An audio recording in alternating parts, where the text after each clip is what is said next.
In a crowded village by the Sea of Galilee, a man named Eli watched people pass by with careful distance. His hands were rough from work, but his heart felt rougher still. He had grown used to seeing the unclean treated as untouchable, the weak ignored, and the needy hurried past.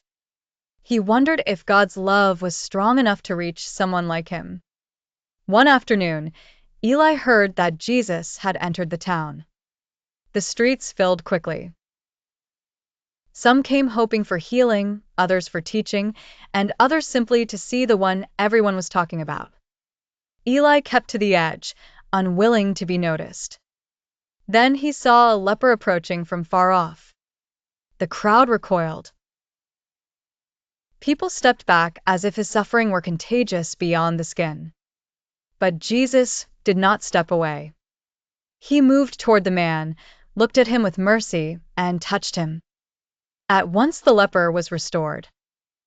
Eli stood still, astonished. He had expected power, but not tenderness. He had expected a miracle, but not a touch. Not long after, a woman in the press of the crowd reached out in secret, weak and trembling after years of suffering. Others might have called her inconvenient, even unworthy of delay. Yet Jesus stopped. Though the crowd hurried him onward, he turned, found her, and named her Faith. He gave her peace as well as healing. Eli's heart began to soften. This was not the love of the world, which notices only the useful and the comfortable. This was a holy love that sees the forgotten. Later, when parents brought their children, some disciples tried to send them away. But Jesus was not too busy, not too important, not too distant. He welcomed them, took them in his arms, and blessed them. Eli watched the children laugh, and he understood. In the kingdom of God, no one is treated as a burden when Jesus is near.